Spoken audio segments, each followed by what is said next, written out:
Estimating costing and सुपरभिजनको नयाँ कक्षामा टिएसएलसीका भाइ बहिनीहरूलाई स्वागत छ। आजदेखि म तिमीहरूलाई चाहिँ इस्टिमेटिङ एन्ड कस्टिङ सकिएको भएर सुपरभिजनको क्लासतिर चाहिँ लैजान चाहन्छु होइन। योभन्दा अगाडि चाहिँ तिमीहरूलाई सुपरभिजन हाम्रो टोम गुरुङ सरले पढाउनुहुन्थ्यो होइन। अब उहाँले नभ्याउने कारणले गर्दाखेरि मैले चाहिँ यसलाई पनि कन्टिन्यू गर्छु है। अनि योभन्दा अगाडि चाहिँ पाठ 7सम्म पढाइ भइसकेको रहेछ है। अब चाहिँ म पाठ 7देखि चाहिँ पढाउन गइरहेको छु है। पाठ 7मा चाहिँ रहेको छ तिमीहरूको मस्टर रोलको बारेमा है। मस्टर रोल भनेको चाहिँ के हो भन्दाखेरि कुनै पनि तिमीहरूको काम गर्ने ठाउँमा हाजिर कर्मचारी अथवा काम गर्ने लेबरहरूको हाजिर गर्नुलाई चाहिँ के हाजिर गर्ने एउटा खाता हुन्छ अथवा हाजिर हुन्छ, त्यसलाई चाहिँ के भनिन्छ मस्टर रोल भनेर भनिन्छ है। कुनै संस्था अथवा फ्याक्ट्रीमा समावेश भएका इम्प्लोइहरूको रजिस्टर राख्नुलाई चाहिँ मस्टर रोल भनिन्छ है। मस्टर रोल भनेको चाहिँ अब कुनै पनि कामदार अथवा त्यसमा काम गर्ने कर्मचारीहरू चाहिँ हाजिर भएका छन् कि छैनन्, उनीहरूको विवरणहरूलाई सङ्कलन गरेर राखिएको हुन्छ एउटा खाता अथवा रजिस्टरमा होइन। त्यसलाई चाहिँ के भनिन्छ मस्टर रोल भनेर भनिन्छ है। अब मस्टर रोलको काम भनेको चाहिँ के हुन्छ भन्दाखेरि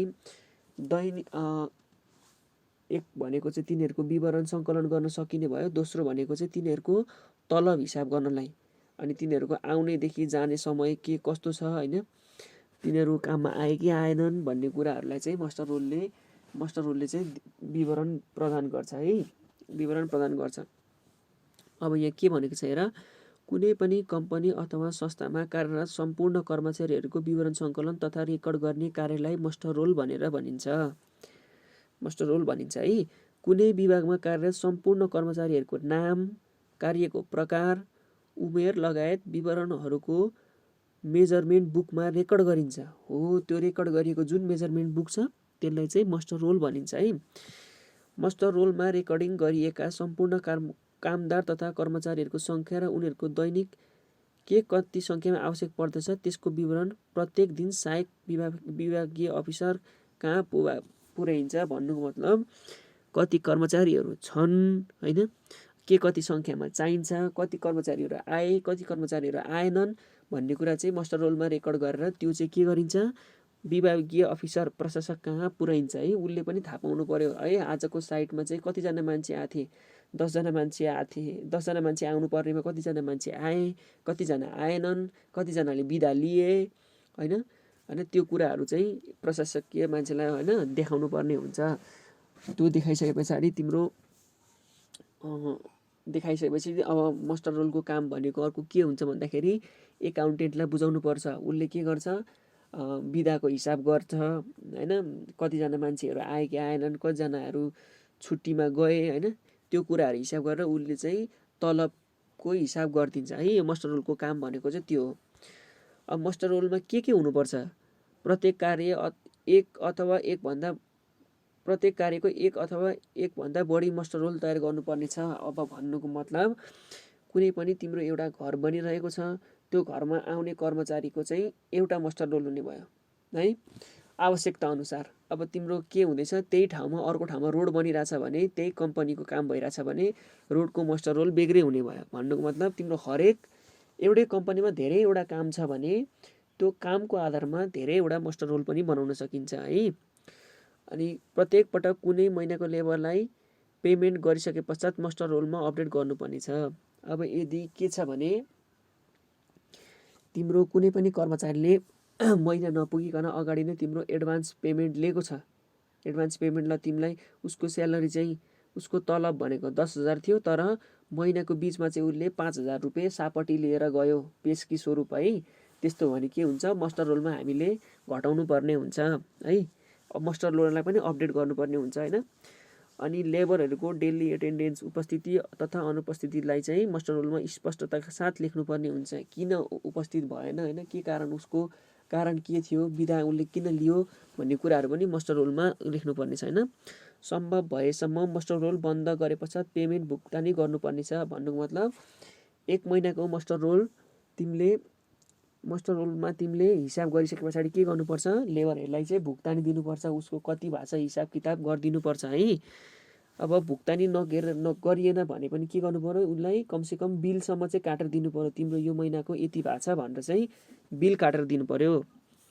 अनि यदि कर्मचारीलाई 3 महिनाभन्दा बढी समयसम्म भुक्तानी गरिएको छैन भने सम्बन्धित विभागीय प्रमुखलाई जानकारी गराउनुपर्छ। अब यदि बिल काटेको पनि 3 महिनासम्म पनि एकाउन्टेन्टले चाहिँ तिम्रो पैसा हिसाब गरिदिएर पैसा दिएन भने चाहिँ के गर्नु पर्यो, हामीले विभागीय प्रमुखलाई पनि खबर गरिदिनु पर्ने भयो है।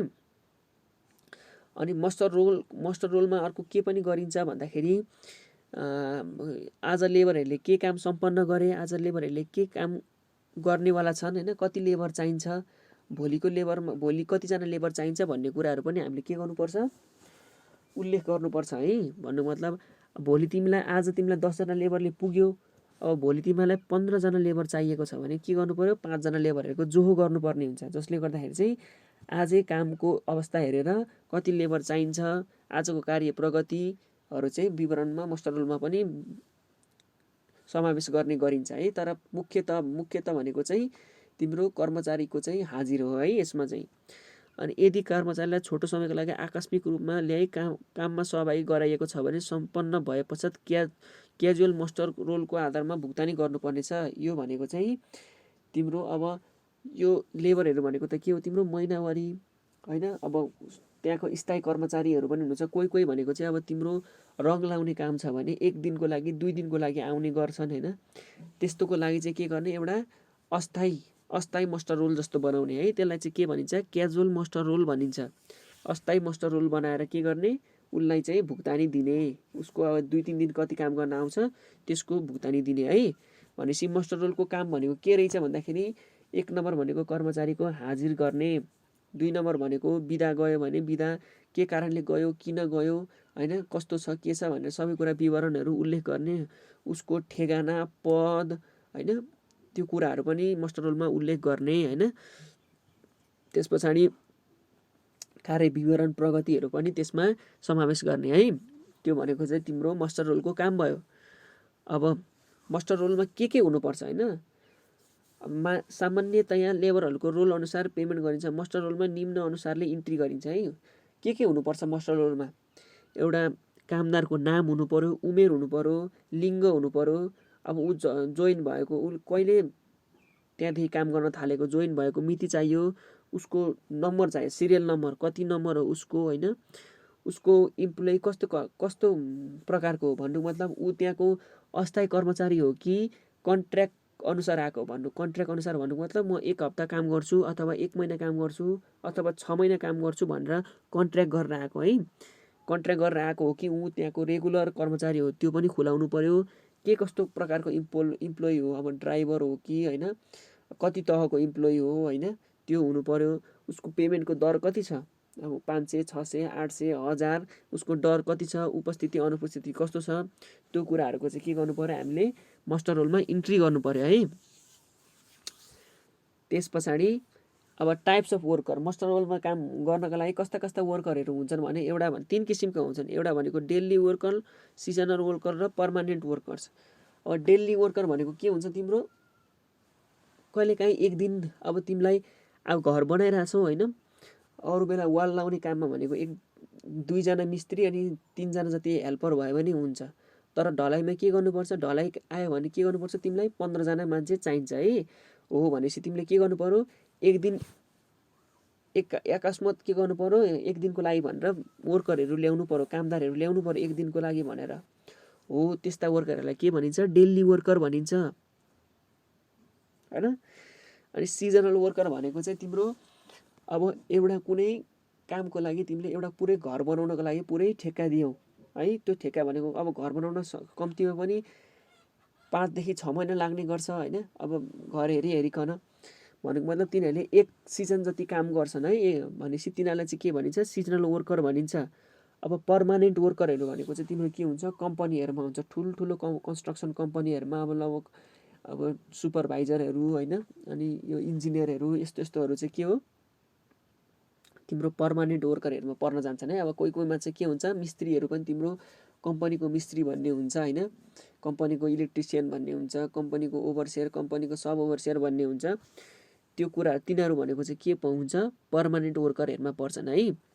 डेली वर्कर भनेको दिनदिनै काम गर्ने, कहिलेकाहीँ दिनमा आउन पनि सक्छन्, नआउन पनि सक्छन्। सिजनल वर्कर भनेको एक सिजनभरि काम गर्ने, मतलब धेरै अलिक लामो समयको लागि काम गर्ने।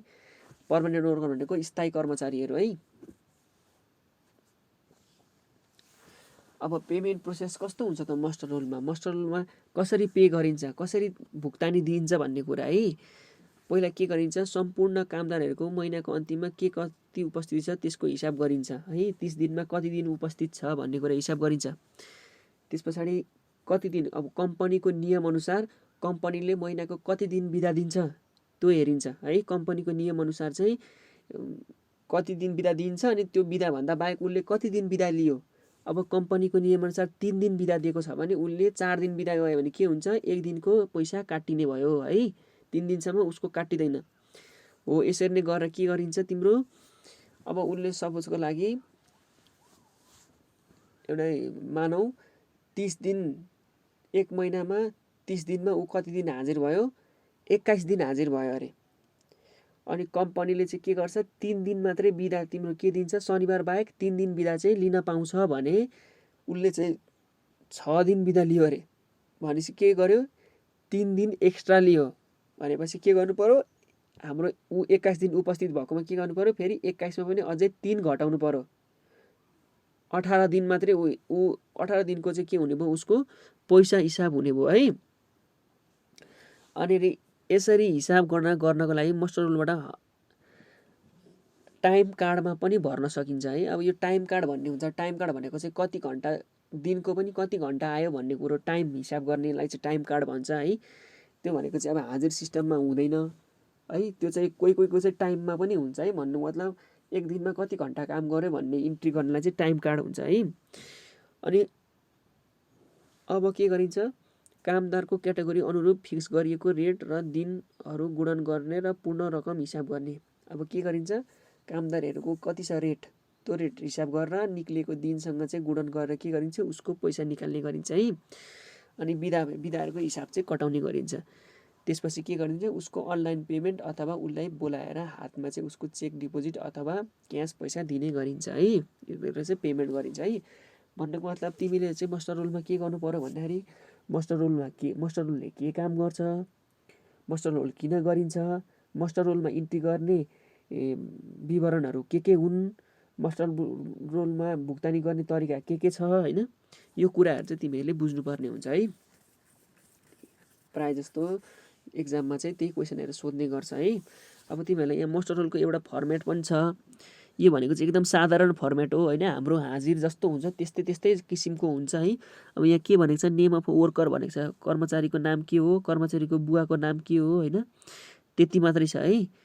अनि अर्को भनेको चाहिँ यहाँ चाहिँ हाजिर मात्रै छ है। अनि सेक्स छ भनेको मतलब मेल हो कि फिमेल हो होइन, महिला हो कि पुरुष हो भन्ने कुरा मात्रै छ। अनि अब माथि भनेको नेम एन्ड एड्रेस अफ कन्ट्र्याक्टरको नाम के हो, name and location of work, कहाँनिरको काम हो, कतातिरको काम हो, त्यो कामको कुरा छ। अनि त्यो कुराहरू चाहिँ तिम्रो के हुन्छ, मास्टर रोलमा विवरण हुन्छ है। यहाँनिर लेखिरहेको छ हेर, मास्टर रोल भनेर।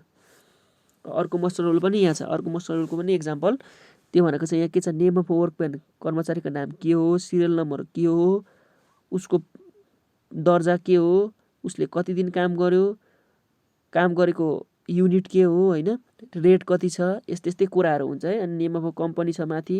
यो भनेको चाहिँ तिम्रो के हो, फर्मेट हो है। अब एक्जाममा तिमीहरूलाई मास्टर रोलको एउटा फर्मेट तयार गर भनेर भन्यो भने तिमीहरूले आफै तयार गर्दा हुन्छ है। के गर्नु पर्यो, नाम हाल्नु पर्यो, सिरियल नम्बर हाल्नु पर्यो, उसको लिङ्ग के हो भनेर हाल्नु पर्यो होइन। अनि त्यस पछाडि उसको पद के हो भनेर हाल्नु पर्यो होइन। अनि त्यसपछि ऊ कस्तो दर्जामा पर्छ होइन, कन्ट्र्याक्ट बेसिस हो कि कन्ट्र्याक्ट गरेर आउने मान्छे हो कि स्थायी कर्मचारी हो कि, उसको दर कति छ, दिनको दर कति छ, त्यो दर हिसाब गर्ने है। त्यो कुरा बिदा कति लिएको छ त्यो कुराहरू चाहिँ तालिका बनाएपछि तिमीहरूले के गर्न सक्छौ, त्यसलाई मास्टर रोल बनाउन सक्छौ है। त्यो भनेको चाहिँ तिमीहरूले आफै पनि बनाउन सक्छौ। मैले यहाँ फर्मेट पनि त्यही भएर दिएको है। ल आजको क्लास यति नै, मास्टर रोलको बारेमा मैले तिमीहरूलाई पढाएँ। अब अर्को क्लासमा भनेको हामी च्याप्टर यो कति थियो च्याप्टर 7 सकियो है। अब तिमीहरूलाई अर्को क्लासमा म के गर्छु च्याप्टर 8 पढाउँछु है त। ल यसको नोट पनि म हालिदिन्छु, नोट पनि बनाऊ मिलाएर होइन, मैले भनेको कुराहरू पनि लेख। अनि अर्को क्लासमा चाहिँ हामी च्याप्टर 8 पढाउँ है।